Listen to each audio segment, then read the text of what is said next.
Shalom, selamat pagi anak-anak. Senang sekali hari ini Loh Setiwi bisa bertemu lagi dengan anak-anak untuk bersama-sama kembali beribadah. Mari kita mau siapkan hati kita mau sama-sama lipat tangan dan tundukkan kepala. Tuhan Yesus, kami sungguh bersyukur Tuhan, hari ini kami dapat kembali beribadah kepada Tuhan. Kami rindu mau mempersembahkan ibadah yang berkenan di hadapan-Mu. Berkatilah pujian kami dan berkatilah ketika kami nanti akan mendengarkan firman Tuhan, supaya kami boleh sungguh-sungguh merenungkan dan melakukannya di dalam kehidupan kami. Kami serahkan ibadah kami dari awal sampai akhir di dalam nama Tuhan Yesus. Amin. Anak-anak, Ratapan pasal 3 ayat 22-23 berkata demikian. Tak berkesudahan kasih setia Tuhan, tak habis-habisnya rahmat-Nya, selalu baru tiap pagi, besar kesetiaan-Mu. Kita mau bersama-sama menaikkan pujian yang mengatakan, tak berkesudahan kasih setia Tuhan, karena Tuhan Yesus, Tuhan yang baik dalam hidup kita.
Anak-anak masih ingat beberapa minggu yang lalu Lause Ivan mengajarkan kepada kita sebuah lagu, yaitu Hebatlah Tuhan Yesus. Kita mau kembali memujikan lagu itu sambil terus mengingat bahwa sekalipun kita dalam situasi yang sulit di dalam pandemi ini, tetap ada penyertaan dari Tuhan kita yang hebat. Sama-sama katakan, Tuhan Yesus Allah yang luar biasa.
Tuhan Yesus, Dia juru selamatku, Dia sangat dapat diandalkan. Wow, wow, wow, wow, hebatlah Tuhan Yesus, Dia juru selamatku, Dia sangat-sangat aku cinta. Sekarang saatnya anak-anak mendengarkan firman Tuhan. Siapkan Alkitab kalian dan kiranya kita semua menjadi anak-anak Tuhan yang dengar-dengaran akan firman Tuhan. Tuhan Yesus memberkati. Kiki, ayo bangun. Kita kan mau pergi ke acara syukuran raja di istana. Apa sih? Ayo bangun, Ki. Ntar kita bisa telat nih. Ayo, Iya, buruan iya. mandi, Ah. Ki. Iya. Ki, cepetan mandinya. Iya, nanti aku mandi dulu dah. Kami tunggu di luar ya. Iya. Kamu cepet ganti bajunya ya. Ayo.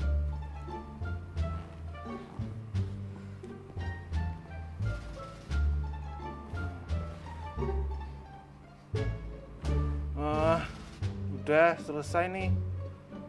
Ayo, berangkat deh. Ki, kamu nggak salah pakai baju seperti itu. Enggak. Kamu nggak mau ganti baju dulu, Ki?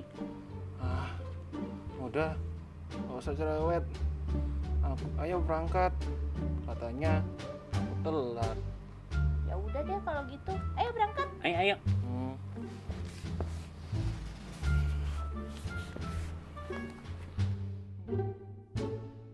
Sebelum masuk ke dalam istana, kalian harus absen dulu. Siapa nama kamu?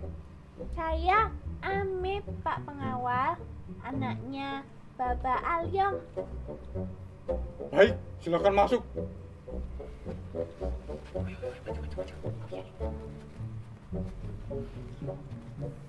Saya Kimo, Pak Pengawal, anaknya Bapak Tony.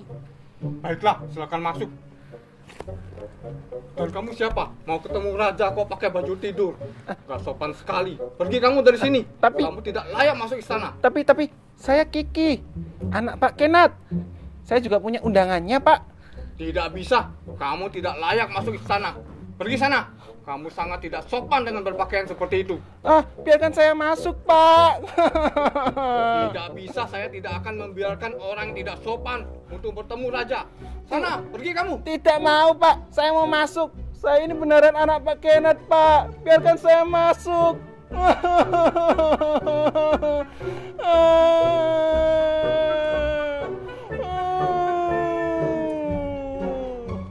Biarkan aku masuk.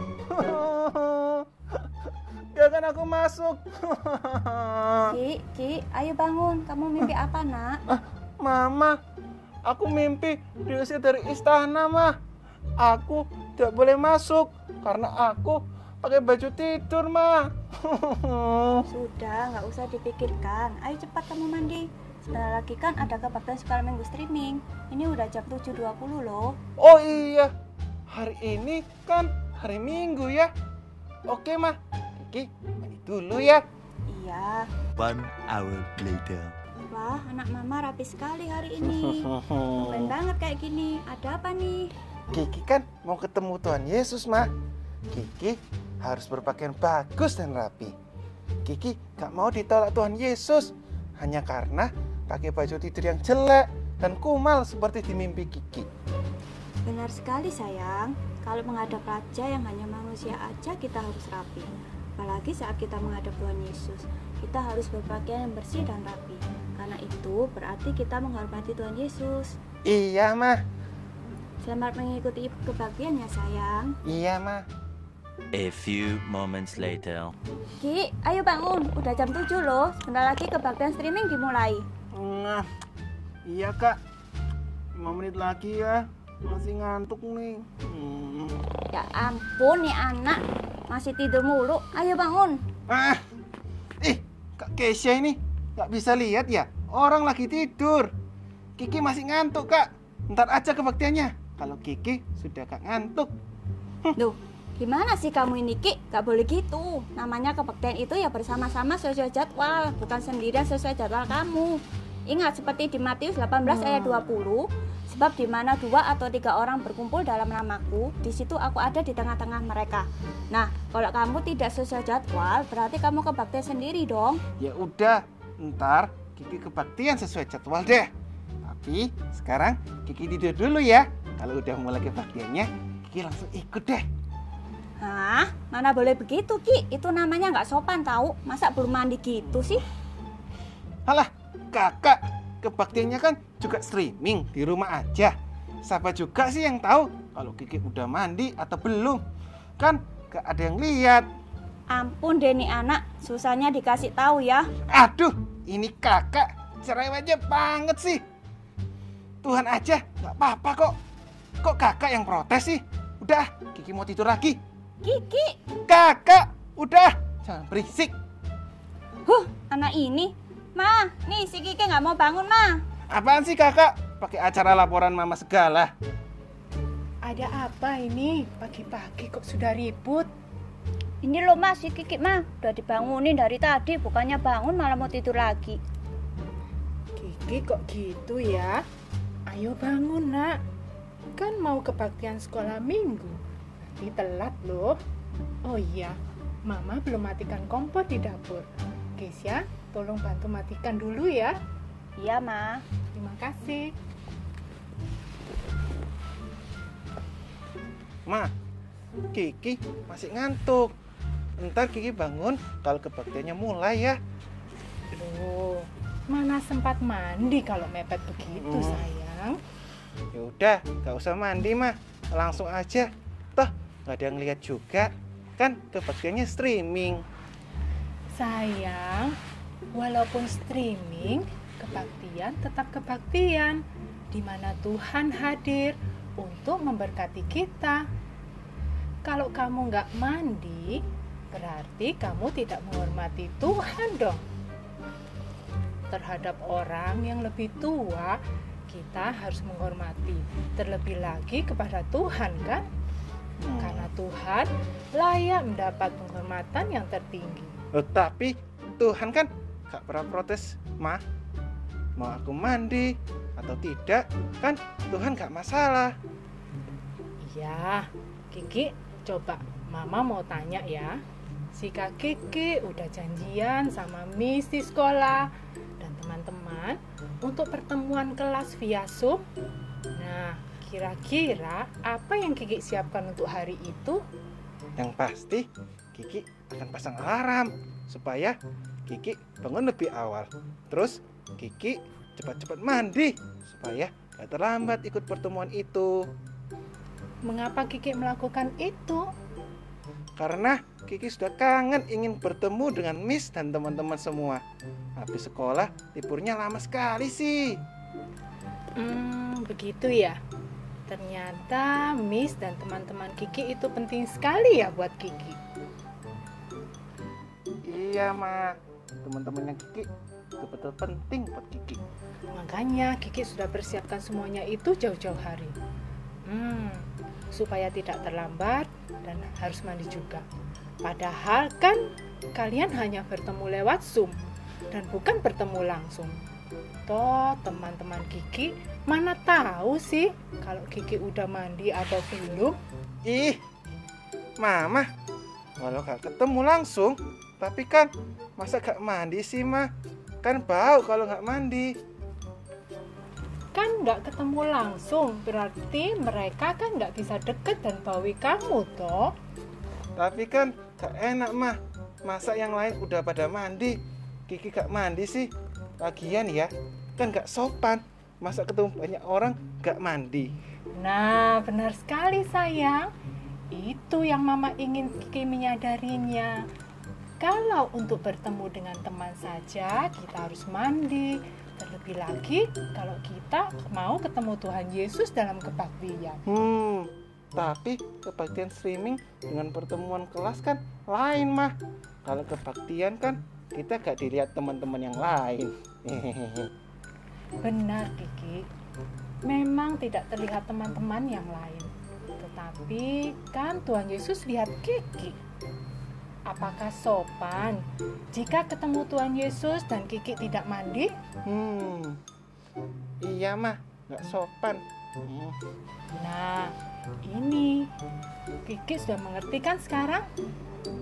Iya, Waktu iya. kebaktian streaming itu waktu kita bertemu dengan Tuhan Yesus. Kita harus mandi dan bersih. Karena itu berarti kita berlaku sopan dan menghormati Tuhan Yesus. Iya mah, Kiki sadar sekarang bahwa kebaktian streaming adalah waktu untuk kita bertemu Tuhan Yesus. Dan jika kita bertemu Tuhan, kita harus mandi dan bersih. Benar sekali Kiki. Nah, sekarang mandi dulu yuk. Iya mah, iya mah. Anak mama memang hebat. Selamat pagi adik-adik. Apa kabarnya pagi ini? Kita akan kembali belajar kebenaran firman Tuhan di hari Minggu ini. Kita akan belajar tentang Tuhan itu adalah penjaga hidup kita, Dia adalah gembala yang senantiasa melindungi kita.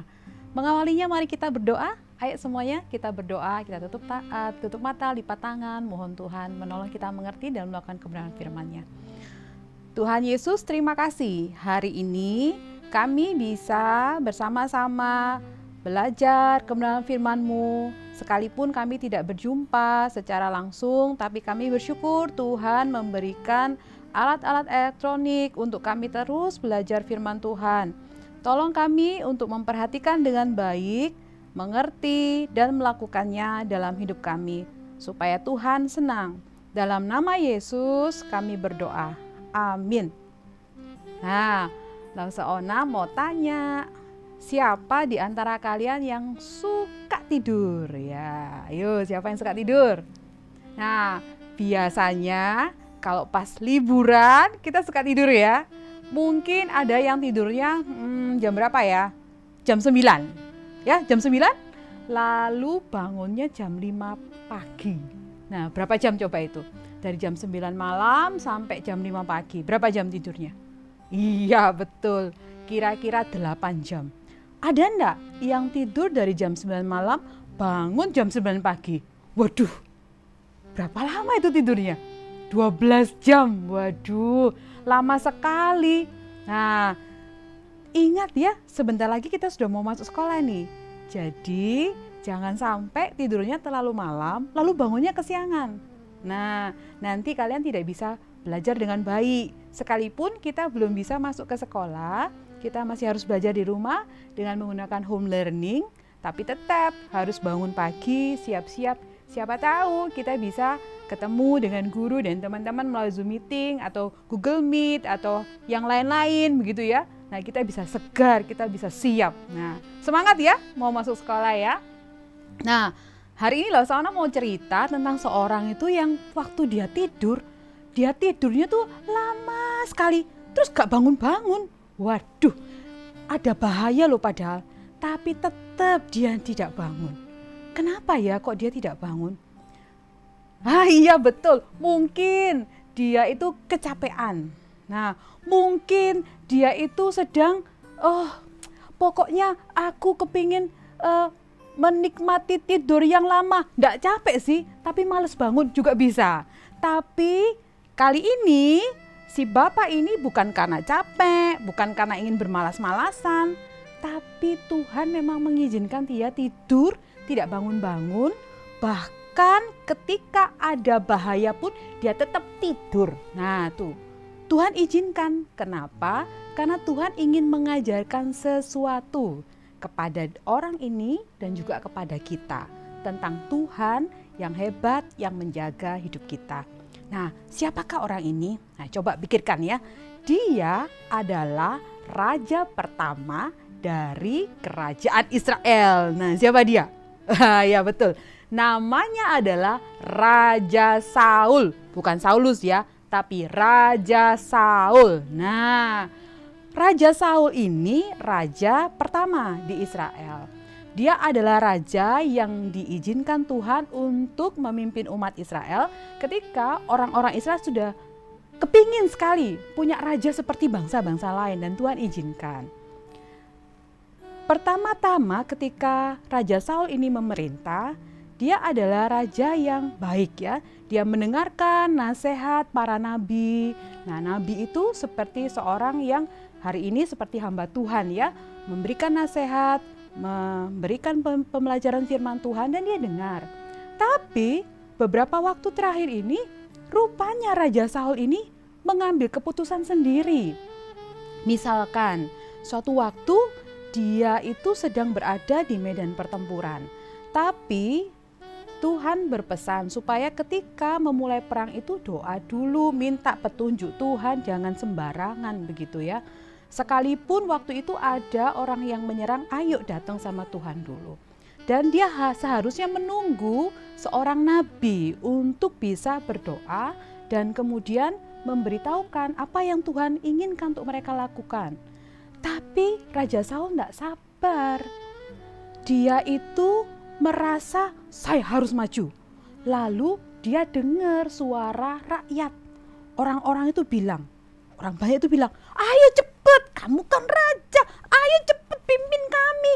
Tapi Raja Saul bilang, nah, aku harus tunggu nabi. Aku harus tunggu nabi Samuel. Loh, gak usah, ayo cepet. Nah, karena dinasihati orang banyak itu dan karena dia, aduh pokoknya dengar orang banyak, pokoknya bikin rakyat seneng ya, lebih suka dia bikin rakyat seneng. Jadi akhirnya, waduh, dia sendiri yang berdoa dan dia merasa tahu, oh Tuhan maunya ini kok, ayo kita serang, ayo kita serbu. Wah, Tuhan tidak senang. Lalu Tuhan menegur Raja Saul melalui Nabi Samuel. Dia bilang, sudah ya, kamu tidak bisa terus-menerus menjadi raja. Tuhan sudah memilih penggantimu. Nah, siapa coba penggantinya Raja Saul? Ada yang tahu? Ya betul, namanya adalah Daud. Siapa? Daud. Nah ya itu dia penggantinya. Raja Saul tahu bahwa Daud jadi penggantinya. Jadi sekalipun hari itu dia sebenarnya suka sama Daud yang waktu itu ada di kerajaannya dan sering menolong dia memenangkan pertempuran, memimpin pertempuran. Tapi karena Saul tahu kelak Daud itu akan menjadi raja menggantikan dia, Saul merasa iri. Sejak dia tahu, dia mulai ingin membunuh Daud. Waduh. Nah, cerita ini dimulai dari sebuah tempat di daerah pegunungan di mana Daud bersembunyi. Karena dia dikejar-kejar sama Raja Saul. Di dalam 1 Samuel pasal yang 26 dikatakan Raja Saul itu bersama-sama dengan 3.000 orang ngejar Daud. Nah, waktu itu Daud sudah ada di situ. Raja Saul kemudian tertidur. Malam hari ini karena kecapean ngejar dia tidur. Daud lihat, hah? Ada Raja Saul. Lalu Abisai itu adalah temannya yang bersama-sama dengan Daud bilang, ayo kita serbu ke sana. Nah, lalu Daud bilang, ayo, tapi hanya saya dengan 1 orang saja. Siapa yang mau ikut? Saya, katanya Abisai. Jadi dia datang. Sudah tidur semua. Daud datang, sudah tidur, tidak ada yang bangun. Serius tidak ada yang bangun. Jadi waktu sudah deket sama Raja Saul itu, lalu Abisai bisik-bisik sama Daud, kan gak berani keras-keras ya, bangun nanti ya. Nanti kalau bangun dibunuh. Jadi Abisai ngomong, Daud, orang itu adalah orang yang mengancam untuk membunuh kamu. Jadi ini waktunya Tuhan menyuruh kamu bunuh dia. Ayo, biar aku saja yang bunuh. 1 kali tancapkan tombakku, dia sudah mati pasti. Ya, biar aku bunuh ya. Daud tidak seperti Saul. Dia tidak mendengarkan kata-kata yang tidak benar dari Abisai. Daud bilang, jangan, tidak boleh loh kita bunuh orang. Apalagi itu adalah raja yang dipilih oleh Tuhan. Jangan lakukan. Nanti Tuhan sendiri kok yang akan membalas dia. Jangan. Loh, lalu apa yang kita lakukan kalau begitu? Ngapain kita datang ke sini malam-malam? Lalu Daud mengambil apa? Daud mengambil tombaknya, senjata ya. Dan juga dia mengambil buli-buli, tempat air minum. Sesuatu yang sangat penting dalam peperangan adalah senjata dan tempat air minum. Karena dia bisa kelelahan dan kehausan. Lalu apa yang mereka lakukan? Mereka bawa itu kembali ke ke sebuah tempat di daerah yang agak jauh, tapi Daud tetap mengawasi Raja Saul. Sampai kemudian ketika dia sudah tahu jaraknya jauh, Daud berteriak, "Tuanku!" Wah ya, kemudian Saul mendengar, suara siapa itu? Apakah itu suaramu, Daud? Lalu Daud tanya, "Ya, rajaku, kenapa engkau mengejar-ngejar aku?" Wah, ini lihat, aku bawa tombak, aku bawa buli-buli, tempat airmu, tapi aku tidak membunuhmu. Waduh, Raja Saul tahu bahwa tadi malam Daud datang. Dia sebenarnya bisa bunuh Raja Saul, tapi Daud tidak lakukan. Lalu Raja Saul merasa bersalah, dia bilang, "Daud, maafkan aku, pulanglah, aku tidak akan mengejar-ngejar kamu lagi." Dan sejak saat itu Daud tidak pernah dikejar oleh Raja Saul. Itu terakhir kalinya. Nah, hari ini kita belajar apa? Kita belajar yang pertama tentang Tuhan. Bahwa Tuhan itu melindungi umatnya. Bahwa Tuhan sanggup melindungi Daud.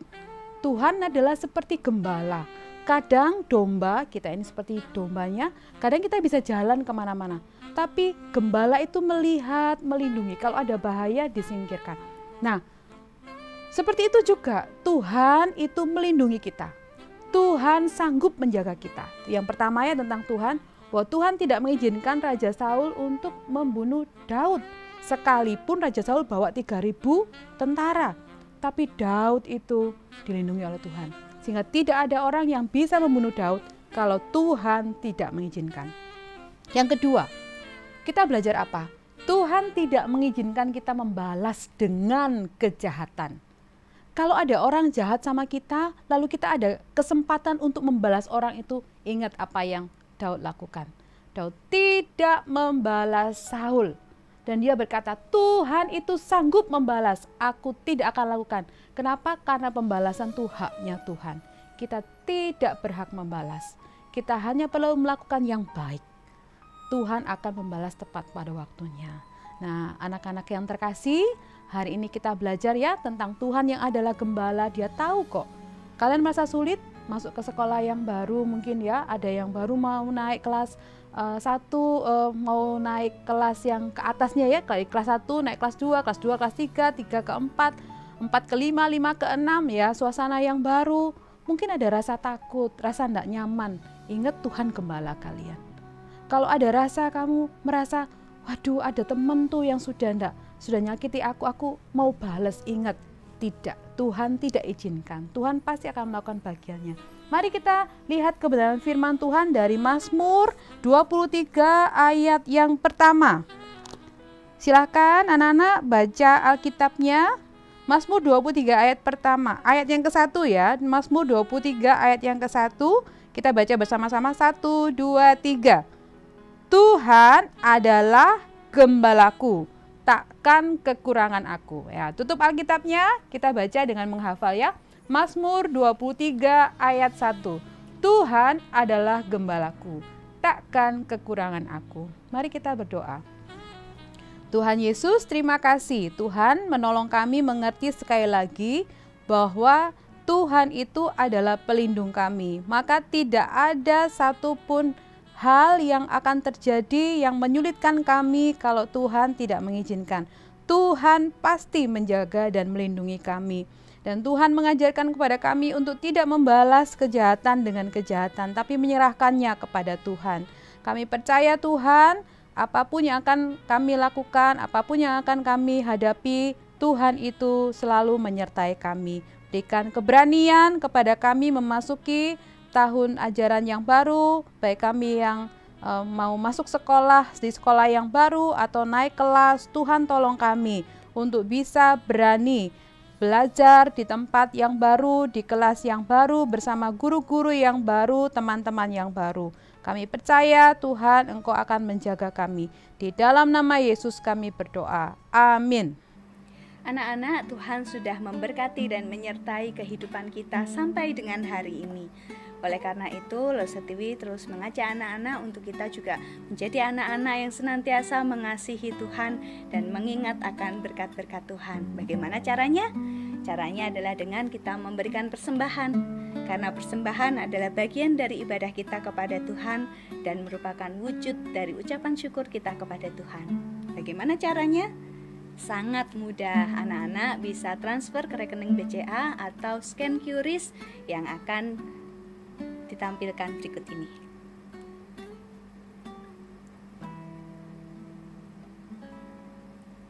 Anak-anak, ibadah kita hari ini sudah selesai. Sampai ketemu minggu depan. Jangan lupa jam 8 di channel YouTube GKA Gloria Pacar atau Sunday School Gloria Pacar. Jangan terlambat ya. Siapkan diri kalian untuk ibadah minggu depan. Selamat hari Minggu. Tuhan Yesus memberkati. Dadah.